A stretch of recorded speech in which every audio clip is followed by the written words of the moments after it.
5 द्वार कंप्लीट कर लिए हैं। छठा द्वार जो है वो छठा द्वार केवल शुद्ध गम्मा 2805 है। वो भी जो ये चार्ट बना करके रखा हुआ है, इस चार्ट से अपने आप निकल जाते हैं। जब हम इन गम्मों को जोड़ेंगे तो ये 2805 गम्मा हो जाएंगे। 108 और 468 और बाकी इस तरीके से गम्मों को जोड़ते जाएंगे 16 भविष्ठान के। इन गम्मों को जोड़ने से 2805 गम्मा शुद्ध गम्मा हो जाएंगे। और ये जो गम्मे भविष्ठान 8 के 12, भविष्ठान 10 के 12, भविष्ठान 14 के 6, भविष्ठान 15 के 42, भविष्ठान 16 के 12, इन गम्मों को कम कर देंगे तो 84 गम्मा जो है वो अशुद्ध गम्मा कहलाते हैं, जो कि नहीं बनते हैं। इस प्रकार से 2805 शुद्ध गम्मा और 84 गम्मा अशुद्ध गम्मा, इस तरीके से ये जो पांचवा द्वार है शुद्ध गम्मा 2805। पहले आप इनको जोड़ लीजिए। 8 और 8 16, 16 और 6 22, 22 और 3 25, 25 और 6 31, 31 और 3 34, 34 और 8 42, 42 और 10 52, 52 और 18 70, 70 और 6 76 और 9 85, 85 और 8 93, 93 5 98, 98 10 108, 108, 109, 119, 119 और 6 125, 125 और 10 135, 135 के 5। ठीक है सर, कितने लगे? 135 के 5 13, 13 और 6 19, 19 और 7 26, 26 और 9 35, 35 और 8 43, 43 और 4 47, 47 7 54, 54 और 55, 56, 56 9 65, 65 और 9 74, 74 और 5 79, 79 और 4 83, 83 और 5 88, 88 की 88, 88 और 2 90, 90 की 0 हासिल का 9 10 11 12 13 14 14 15 16 17 18 19 20 21 22 23 24 25 26 27 28। ये 2805 शुद्ध गम्मा 16 भविष्ठान के अपन ने निकाल लिए। अशुद्ध गम्मों का टोटल करेंगे तो अशुद्ध गम्मों में 12 और 12 24, 24 और 30, 30 और 42 72, 72 और 12 84, 84 गम्मा अशुद्ध बन जाएंगे। इस तरीके से ये छठा द्वार, पांचवा द्वार है गम्मा, अशुद्ध गम्मा 84 और शुद्ध गम्मा 2805। ठीक है सर। अब आगे नेक्स्ट चालू करेंगे नाणकता। भविष्ठान तक यह मेन द्वार था, भविष्ठान 16, इसलिए बराबर एक बार इन 16 भविष्ठानों का रिवीजन करने के लिए मैंने कल कहा था आपसे, तो कल बराबर आपने इनको देख लिया होगा एक बार। किस तरीके से भव के हिसाब से अपन ने इसको सेट करके पूरा अच्छी तरह से चार्ट बनाया था। इस चार्ट को आप खुद भी बना सकते हैं।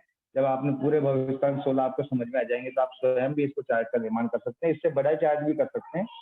और अब अपन छठा द्वार जो है वो छठा द्वार है, पहला द्वार कौन सा था? घर चमवाली। इसको मिटा देता हूँ, ये चार्ट आपने उतार लिया होगा या अपने आप बना लेना अब इसको, क्योंकि अब ये चार्ट का काम हो चुका है। अब अपन नानक पर चलेंगे।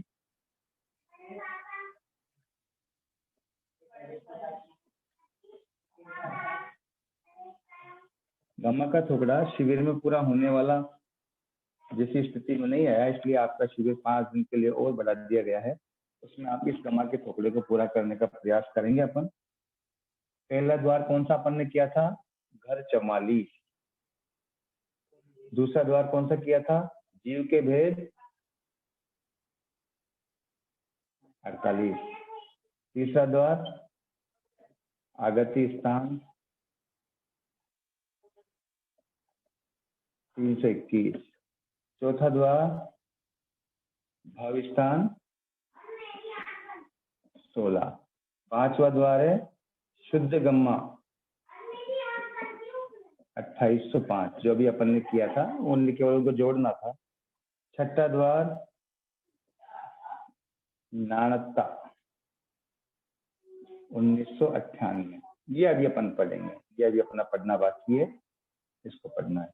सातवां द्वार गमा 9, जो कि हम पढ़ चुके हैं।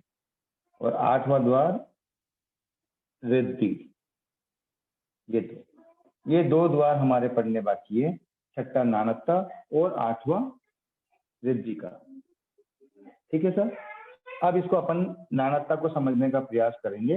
नानत्ता भी भविस्थान अगर अपने को अच्छी तरह समझ में आ गए हैं तो नानत्ता समझने में कोई विशेष बात नहीं है। भविस्थान में हमने देखा था कि हमने जब जीव एक भव से काल करके दूसरे भव में जाता है तो तीन प्रकार की स्थिति से जा सकता है। या तो वो जाता है औगिक स्थिति से, या जाता है वो जगन्य स्थिति से, या जाता है वो उत्कृष्ट स्थिति से। औगिक स्थिति कोई स्थिति नहीं होती है, ये समग्र स्थिति होती है, इसमें जगन्य उत्कृष्ट इंक्लूड रहती है। तो वैसे ही समग्र स्थिति से जाने पर जीव के साथ जो विशेषताएं होती है, उन जगन्य स्थिति से जाने के, जब जगन्य स्थिति से जाएगा उसमें जो अंतर पड़ेगा, समग्र स्थिति यानी औगिक गम्य से जाने पर जो लब्धि साथ में लेकर के जाता है, अगर वो जब जगन्य गम्मा से जावे उस समय जो लेकर के जाता है उनमें जो आपस में विशेषताएं होती है वो कहलाते हैं नानत्ता, यानी फर्क, क्या अंतर पड़ गया, विशेषता को ही नानत्ता कहते हैं। औगिक गम्यों से जाने वाला जीव जो रिद्धियां लेकर के जाता है, जब वो जगन्य गम्य से जाता है या वो उत्कृष्ट गम्य से जाता है तो उसमें जो विशेषता होती है उस विशेषता को ही नानत्ता कहते हैं। पहले ये चीज ध्यान में ले लें। यानी कि औगिक गम्मा तो क्या है, एक सामान्य कथन है। सामान्य रूप से औगिक में समग्र रिद्धियां सम्मिलित हो जाती है। आपने लघु दंडक का थोपड़ा किया हुआ है, लघु दंडक के थोपड़े के आधार पर आपको औगिक स्थिति पता भी है कि जगन्य इतनी होती है, उत्कृष्ट इतनी होती है, आह्वान कितनी होती है, जगन्य इतनी होती है, उत्कृष्ट इतनी होती है, लेशा कितनी होती है, ये सब आपने लघु दंडक के थोपड़े में किए हुए हैं। लेकिन जब वो जगन्य स्थिति से काल करके जाता है या उत्कृष्ट स्थिति से काल करके जाता है, उस समय पर वो अगर मान लीजिए कोई 6 लेशा होती है लेकिन वो 6 लेशा प्राप्त नहीं कर पाता है जगन्य स्थिति जाने पर, तो उसमें जो अंतर पड़ जाता है, उसी अंतर पड़ने के कारण से उसको कहते हैं नानत्ता, यानी फर्क पड़ गया है, उसको नानत्ता कहते हैं। आराम से समझेंगे, एक दो एग्जाम्पल करेंगे तो एग्जाम्पल से अपने को समझ में आएगा। थोड़ा सा भविष्यस्थान के बाद का ये नानत्ता जो है, यह जब भी कोई शिविर वगैरह क्लास होते हैं तो यहाँ तक पहुंच ही नहीं पाते, ये तो ठीक है, महाराज जन स्वाध्याय संघ ने शिविर 5 दिन के लिए बढ़ा दिया, इसलिए हम नानत्ता करने का प्रयास कर रहे हैं।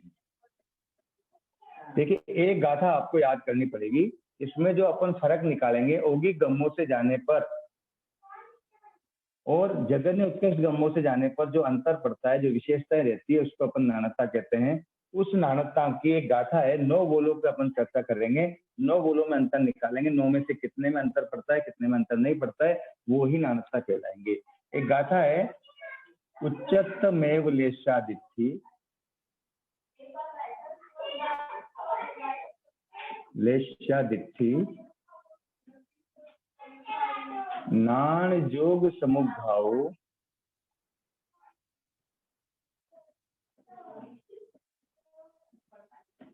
आउ अज्झौ साणानुबंधो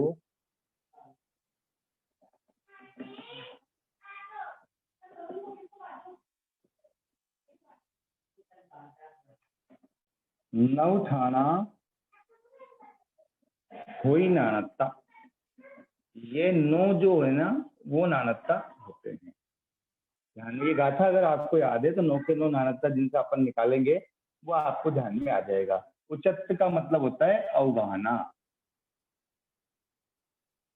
ये पहला बोल हो गया। दूसरा बोल लेश्या, तीसरा बोल दृष्टि, चौथा बोल ज्ञान अज्ञान, पांचवा बोल योग, छठा बोल समुद्घात, सातवां बोल आयु, आठवां बोल अध्यवसाय और नवा बोल अनुबंध। ये 9 बोलों का नानत्ता हम निकालते हैं। हमने वही भविष्यस्थान जो पढ़े हैं, भविष्यस्थान के साथ साथ ही नानत्ता भी कर सकते थे, लेकिन अगर वो क्रम से करते हैं तो थोड़ा अपने लिए इजी रहता है, क्योंकि नानत्ता जो है, भविष्यस्थान अगर अच्छे पक्के हो जाते हैं तो नानत्ता समझने में इतना अपन को कठिनाई नहीं पड़ती है। अब देखिए, नानत्ता स्टार्ट करते हैं तो ये 9 बोल आपको ध्यान में रखने। देखिए, 9 बोल जो है, 9 बोलों को निकालने जो अपन औगिक गम्य, देखो औगिक गम्य से कोई भी जीव जाएगा ना, तो औगिक गम्य से कभी भी किसी भी चीज का अंतर नहीं पड़ता, क्योंकि औगिक तो पूरी होती है। औगिक का मतलब तो सब कुछ, सारी चीज हो गई, तो सारी चीज में से कोई ना कोई चीज से लेकर के जाएगा ही, इसलिए उसका कभी भी अंतर नहीं पड़ता है।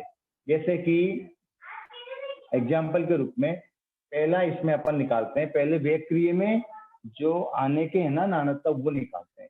वेक्रिय में आने की नाणकता 715 है। वेक्रिय में आने के नाणकता, वेक्रिय में आने के नाणकता कितने? 715। अब आपसे पूछा जाए अगर वेक्रिय में आने के भविष्यतान कितने थे, भविष्यतान कितने 16 में से, तो देखिए वेक्रिय में आने के भविष्यतान कितने थे? 10 भविष्यतान जो थे वो वेक्रिय में आने के थे। पहला भविष्यतान असन्नी पंचेंद्रिय 12 घरों में आता है। दूसरा भविष्यतान सन्नी पंचेंद्रिय 26 घरों में आता है। तीसरा भविष्यतान सन्नी त्रियंच पंचेंद्रिय 7वीं नारकी में आता है। चौथा भविष्यतान सन्नी मनुष्य वेक्रिय के 15 घरों में आता है। पांचवा भविष्यतान सन्नी मनुष्य वेक्रिय के 11 घरों में आता है। छठा भविष्यतान सन्नी मनुष्य वेक्रिय के 5 घरों में आता है। सातवां भविष्यतान सन्नी मनुष्य वेक्रिय के 1 4 मान के घर में आता है। और आठवां भविष्यतान सन्नी मनुष्य वेक्रिय के 1 सर्वासिद्धि घर में आता है। नवा भविष्यतान सन्नी मनुष्य वेक्रिय के 7वीं नारकी के 1 घर में आता है। और 10वां भविष्यतान सन्नी युगलिक त्रियंच युगलिक और मनुष्य युगलिक वेक्रिय के 14 घरों में आते हैं। ठीक है सर, ये सर के 10 जो हैं, ये 10 जो भविष्यतान थे वेक्रिय में आने के भविष्यतान थे। ठीक है सर, ये वेक्रिय में आने के नाणकता, उन 10 भविष्यतानों के नाणकता हम निकालेंगे यहाँ पे। तो 715 नाणकता निकलते हैं, इनको अपन एक एक करके डिवाइड करके निकालने का प्रयास करेंगे। पहले तो अपन ये ध्यान में ले लें कि 715 जो निकालने, उसमें पहला पार्ट क्या रहेगा? पहला पार्ट वही जो पहला भविष्यतान था अपना, असन्नी त्रियंच पंचेंद्रिय काल करके वेक्रिय के 12 घरों में आता है। ये पहला भविष्यतान भी यही था और पहले नाणकता निकालने का स्थान भी यही लेके रहेगा। अब इसमें कितने नाणकता निकलेंगे? घरों में आता है, वो अपन को निकालना है। देखिए औगिक गमा जो होता है ना, औगिक गमा का मतलब होता है पूरी स्थिति, और पूरी जो भी उसकी लब्धि होती है पूरी लब्धि होती है। औगिक स्थिति का मतलब है जगन्य अंतर्मोद से लेकर के असन्नी पंचेंद्रिय कितनी होती है? करोड़ पूरी, है ना। तो औगिक आपसे स्थिति पूछे असन्नी त्रियंच पंचेंद्रिय की औगिक आयु कितनी है, तो आप बताओगे जगन्य अंतर्मोद से लेके और क्रोडपूर तक। लेकिन कभी भी असन्नी त्रियंच पंचेंद्रिय काल करेगा तो वो केवल एक स्थिति से काल करेगा। वो अंतर्मोद से भी कर सकता है, अंतर्मोद 1 समय से भी कर सकता है, अंतर्मोद 10 समय से भी कर सकता है, 1 साल का भी कर सकता है, 2 साल का भी कर सकता है, 3 साल का भी कर सकता है, यहाँ तक कि क्रोडपूर का भी कर सकता है। परंतु वो आयुष्य 1 से ही काल करेगा, पूरी औगिक आयुष्य से काल नहीं कर सकता। एक जीव अगर काल करता है तो एक ही आयुष्य से काल करता है, कभी भी वो अंतर्मोद से लेकर के क्रोडपूर तक की सारी स्थिति से काल नहीं कर सकता। अब बोलेंगे कोई क्रोडपूर अगर इसने स्थिति प्राप्त कर ली और क्रोडपूर से काल कर रहा है तो उसने सारी स्थिति प्राप्त कर ली, ऐसा नहीं है। जिस व्यक्ति जो असन्नी त्रियंच पंचेंद्रिय क्रोडपूर की स्थिति से काल कर रहा है, उसने मात्र क्रोडपूर ही स्थिति पाई है, उसने क्रोडपूर एक समय कम स्थिति नहीं पाई है। वो ठीक है, उसने पूर्व भूमि जो बांधी थी वो कितनी बांधी थी? क्रोडपूर ही बांधी थी, क्रोडपूर एक समय कम नहीं बांधी थी। इस कारण से वो क्रोडपूर तक होकर के और काल करके गया। तो स्थिति क्या पूर्व भव से लाई जाती है, और पूर्व भव से स्थिति एक ही लाई जाती है। अगर वो 10 साल की स्थिति बांध के आया है आयु तो 10 साल जिएगा, अगर 20 साल की बांध के आया तो 20 साल जिएगा, 30 साल की बांध के आया 30 साल जिएगा। इसलिए जो भी जीव जिसका भी कहीं पर भी नाणकता निकालेंगे तो 100% नाणकता जगन्य स्थिति में उत्कृष्ट स्थिति में पड़ेगा ही पड़ेगा, क्योंकि औगिक स्थिति तो कितनी होती है? अब जैसे इसी की बात करते हैं, औगिक स्थिति कितनी? जगन्य अंतर्मूर्त उत्कृष्ट क्रोडपूर। अब क्या कोई भी असन्नी त्रियंच पंचेंद्रिय जो है अंतर्मोद से लेकर क्रोडपूर तक काल कर सकता है क्या? नहीं, वो काल हमेशा एक स्थिति से ही करेगा जो पूर्व भव से लाई हुई है। अगर उसने 10 साल की स्थिति लाई है तो 10 से काल करेगा, अगर 20 से लाया है तो 20 से काल करेगा, 30 से लाया है तो 30 से काल करेगा, अगर वो अंतर्मोद लाया है तो अंतर्मोद से काल करेगा, अगर क्रोडपूर लाया है तो क्रोडपूर से काल करेगा। इसलिए केवल एक ही स्थिति से काल करता है, बाकी अन्य स्थितियों से काल नहीं करता। इसलिए औगिक गमा से तो वो अंतर्मोद से लेकर के क्रोडपूर तक के किसी भी स्थिति से जा सकता था, लेकिन जब जगन्य स्थिति से जाता है तो जगन्य स्थिति मात्र अंतर्मूर्त से जाता है, जब उत्कृष्ट स्थिति से जाता है तो मात्र वो क्रोडपूर की आयु से जाता है। इस कारण से आयु का नाणकता हमेशा पड़ेगा, चाहे वो जगन्य गम्मा से जाए चाहे वो उत्कृष्ट गम्मा से जाए। ठीक है ना सर, औगिक से कभी भी नाणकता नहीं पड़ता है। औगिक तो पूरी ही स्थिति होती है, जो भी उसकी लब्धि होती है, जो भी उसकी लब्धि होती है वो पूरी की पूरी लब्धि उसकी मानी जाती है। इसलिए औगिक स्थिति से कभी भी नाणकता नहीं पड़ता है, क्योंकि औगिक जो गमे होते हैं ना, औगिक गमे तो पूरे के पूरे गमे होते हैं। इसलिए औगिक ओगी गमों से कभी भी कोई नानत्ता नहीं पड़ता है। ओगी गमों से, तो ओगी गमों से अगर कहा जाएगा तो ओगी की स्थिति कितनी है, अंतर्मुख से लेकर क्रोधपूर्व। अगर ओगी की स्थिति से काल करेगा तो नानत्ता पड़ने का सवाल ही नहीं, क्योंकि ओगी की स्थिति पूरी है। लेकिन अगर जगन्य गम्मा से जा रहा है तो केवल मात्र कौन सी स्थिति जा रहा है, अंतर्मूर्त से। अंतर्मुख से जा रहा है तो ओगी की स्थिति से अंतर पड़ गया ना। ओगी की स्थिति से तो अंतर्मुख से लेकर क्रोधपूर्व तक काल कर सकता था, लेकिन अगर जगन्य गम्मा से जा रहा है तो मात्र अंतर्मुख में काल कर रहा है। और ओगी की स्थिति से तो अंतर्मुख से लेकर क्रोधपूर्व तक काल कर सकता है, लेकिन उत्कर्ष की स्थिति से जा रहा है तो मात्र क्रोधपूर्व की स्थिति से जा रहा है, इसलिए अंतर पड़ गया। इस कारण से आयु का नानत्ता प्रत्येक जगह पे पड़ेगा। और अनुबंध जो है, जो आयु के साथ 6 चीजें बनती है, गति जाति आदि। गति जाति आदि जो होती है, वो गति जाति आदि जो होती है वो आयु के साथ बनती है। 6 चीजें, गति, जाति, स्थिति और ये अनुभाग, प्रदेश, ये जो 6 चीजें होती है ये अनुबंध कहलाती है। तो आयु का जैसा बंध होता है ना, आयु का नानत्ता जैसे पड़ता है तो अनुबंध का भी पड़ता है। इसलिए आप एक बात दिमाग में फिक्स कर लीजिए, आयु का और अनुबंध का नानत्ता परमानेंट पड़ेगा, चाहे जगन्य गम्मा से जाए चाहे वो उत्कृष्ट गम्मा से जाए। जगन्य गम्मा से जाएगा जब भी आयु का नानत्ता पड़ेगा, क्योंकि आयु केवल एक ही स्थिति से, जगन्य स्थिति से जाएगा, वो ओगी की स्थिति जा नहीं सकता। और उत्कृष्ट स्थिति से जाएगा तो भी उत्कृष्ट स्थिति से जाएगा, बाकी ओगी की स्थिति नहीं जा सकता। इसलिए ओगी की स्थिति से जो जगन्य गम्मा में या उत्कृष्ट गम्मा में जो अंतर पड़ता है उसी को नानत्ता कहते हैं। इसलिए आयु का और अनुबंध का नानत्ता हमेशा पड़ेगा। इस बात को दिमाग में आप सेट कर लीजिए। ये तो एक सामान्य समझाने की बात हो गई। अभी अपन इसको एक एक चीजों करेंगे ना तो अपने क्लियर हो जाएगा। अब जैसे मान के चलिए, असन्नी तिर्यंच पंचेंद्रिय काल करके वे क्रिया के 12 घरों में आता है। अपन को क्या है, 9 चीजें निकालनी है। पहली चीज है अवगाहना, ठीक है सर। दूसरी चीज है लेश्या, तीसरी चीज है दृष्टि, चौथी चीज है ज्ञान अज्ञान, 5 है योग, 6 है समुद्घात, 7वीं है आयु और 8वीं है अध्यवसाय और 9वीं है अनुबंध। इन 9 चीजों का निकालेंगे। तो अभी आपको केवल ये समझाया था आयु का अनुबंध का नानत्ता तो हमेशा पड़ेगा, ठीक है सर। अब ध्यान में ले लीजिए, पहली बात आपको क्या है, असन्नी तिर्यंच पंचेंद्रिय काल करके वे क्रिया के 12 घरों में आता है। तो ओगी गमों से अगर आता है तो कोई भी नानत्ता नहीं पड़ता है, क्योंकि ओगी गम्य जो होता है उसमें संपूर्ण स्थिति होती है, संपूर्ण लेश्या होती है, संपूर्ण दृष्टि होती है। तो उसमें जितनी भी चीजें होती है ना, औगिक में तो सामान्य कथन होता है। सामान्य कथन का मतलब कंप्लीट चीजें उन्होंने बोल दी है, तो कंप्लीट चीजों में कोई नानत्ता नहीं पड़ेगा। पर जगन्य गम्मा से आएगा तो उसमें क्या क्या अंतर पड़ेगा, वो चीज अपन सबसे पहले यहाँ पर करते हैं, ठीक है सर। अब देखिए, पहले सबसे पहले जगन्य गम्मा से, अगर वो जगन्य गम्मा से आ रहा है, असन्नी तिर्यंच पंचेंद्रिय काल करके वे क्रिया के घरों में आ रहा है और जगन्य गम्मा से आ रहा है। जगन्य गम्मा का मतलब क्या है, जगन्य गम्मा कौन कौन से हैं, चौथा, 5वां और 6ठा। कौन से गम्य जगन्य, जगन्य से औगिक, जगन्य से जगन्य और जगन्य से उत्कृष्ट। ये चौथा, 5वां, 6ठा, इन 3 गमों से आ रहा है। इसका मतलब एंड जगन्य गम्मा का मतलब क्या है, यहाँ पे 3 गमों से आ रहा है, चौथे, 5वें और 6ठे गम्य से। अब चौथे, 5वें, 6ठे गम्य से आ रहा है तो उसकी क्या स्थिति रहेगी। देखिए, पहले तो औगिक लब्धि अपने को मालूम होनी चाहिए। औगिक लब्धि जो है हम 8वें द्वार, जो हमारा रिद्धि का द्वार है, उसमें करेंगे।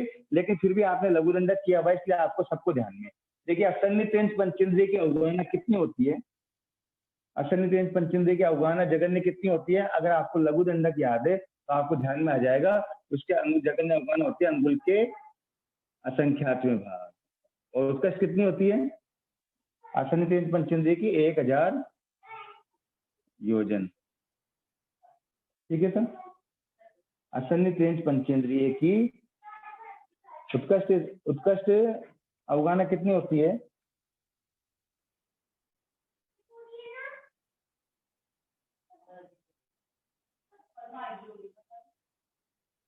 आपने लघु दंडक आपको याद में है, तो लघु दंडक से आपकी अवगाहना निकल जाएगी। तो अवगाहना कितनी होती है, जगन्य तो अंगुल का असंख्यात विभाग, उत्कृष्ट 1000 योजन। इस चीज का आप ध्यान में ले रहे। अब 1000 योजन ये तो उसकी औगिक लब्धि हो गई, उसकी औगिक लब्धि अवगाहना कितनी हो गई, उसकी औगिक अवगाहना कितनी है, अंगुल के असंख्यात भाग से लेके 1000 योजन तक।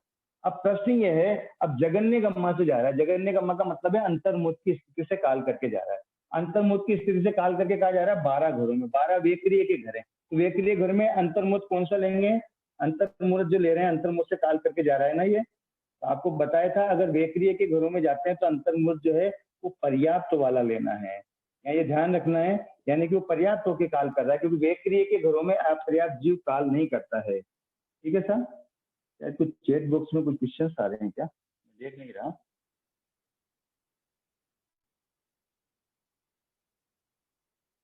नानता का मीनिंग एक बार और बताएं।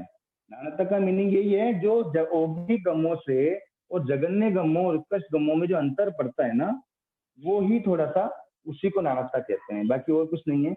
बाकी अभी आप एक दो अभ्यास करेंगे ना तो आपको समझ में आ जाएगा। ठीक है सर, अनुबंध जो होता है वो आयु के साथ 6 चीजें बनती है, आयु के साथ गति, जाति, स्थिति, अनुभाग, प्रदेश आदि जो चीजें 6 चीजें बनती है उसको अनुबंध कहते हैं, और आयु का नानता पड़ता है तो अनुबंध का भी नानता पड़ता है, ये चीज को ध्यान रखिए।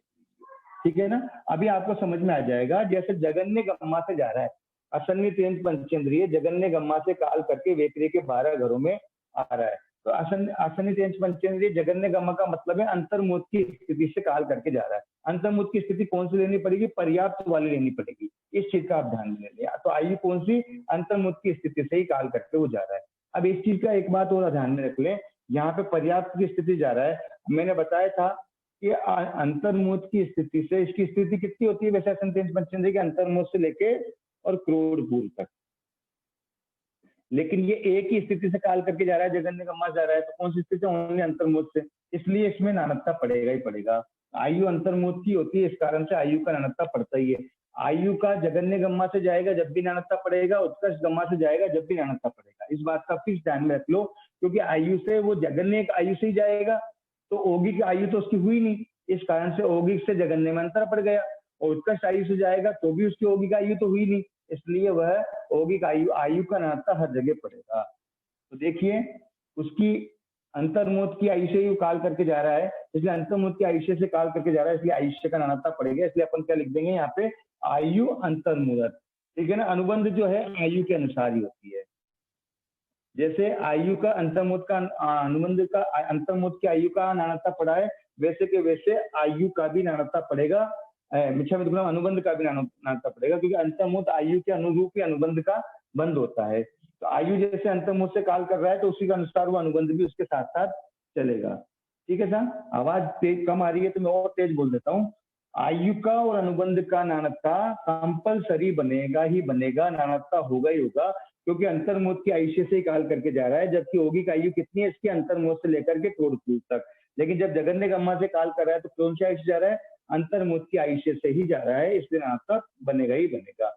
अब अंतर्मुख की आयुष्य से जा रहा है, उसके अवगाहना, वैसे औगिक अवगाहना कितनी होती है, अंगुल के असंख्यात भाग से लेकर के और 1000 योजन तक।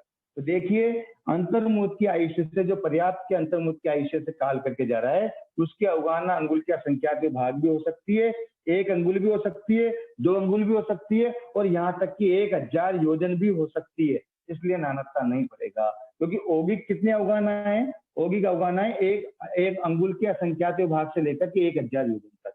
अगर मान लीजिए अंतर्मुख से काल कर रहा है, अंतर्मुख से काल करते समय उसकी अवगाहना मात्र अंगुल के असंख्यात भाग ही रहती, और कोई से अवगाहना 1000 योजन नहीं हो सकती थी या 500 योजन नहीं हो सकती थी, तो उसका नानता जरूर पड़ता। लेकिन औगिक में जो अवगाहना होती है, औगिक में जो अवगाहना होती है वो की वो अवगाहना अगर वो अंतर्मुख की स्थिति से काल करते हुए, उसमें से अंगुल के असंख्यात भाग भी हो सकती है, 1 अंगुल भी हो सकती है, 2 अंगुल भी हो सकती है, 1 योजन भी हो सकती है, 1000 योजन भी हो सकती है।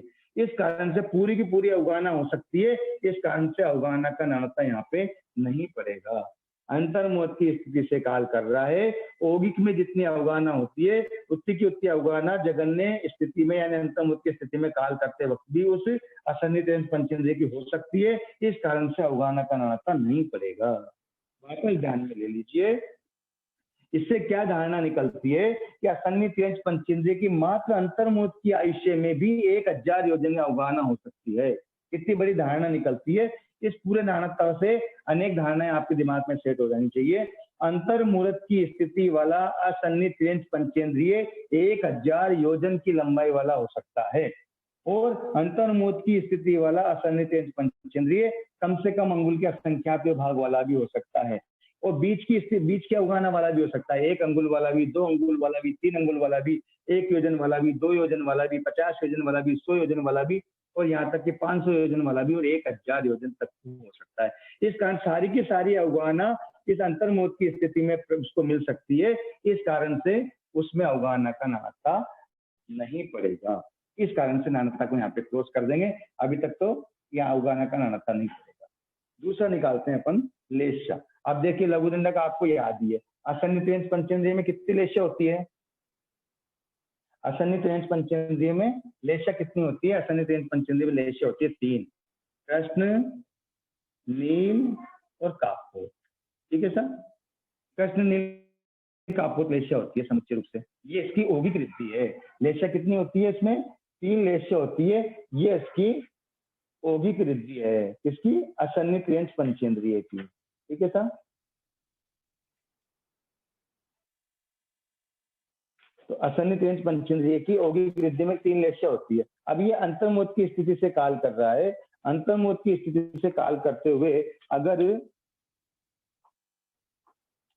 अंतर्मुहूर्त की स्थिति से काल करते हुए अगर इसमें तीनों लेशाएं अगर हो सकती है तो लेशा का नाणकता नहीं पड़ेगा। अब देखिए, आप पर्याप्त वाला अंतर्मुहूर्त है, अंतर्मुहूर्त में क्या कृष्ण लेशा में काल कर सकता है? वो कर सकता है। अंतर्मुहूर्त की स्थिति में नील लेशा में काल कर सकता है? कर सकता है। और कापोत लेशा में भी काल कर सकता है। उसको तीनों प्रकार की लेशाओं में वो काल कर सकता है, इसलिए इसके कोई अंतर नहीं पड़ा। औगिक गम्मा से जाएगा जब भी कृष्ण नील कापोत में काल करेगा, और जब अंतर्मुहूर्त की स्थिति से जगन्य गम्मा से जाएगा जब भी वो कृष्ण नील कापोत लेशा में काल कर सकता है, इसलिए लेशा का नाणकता भी नहीं पड़ेगा।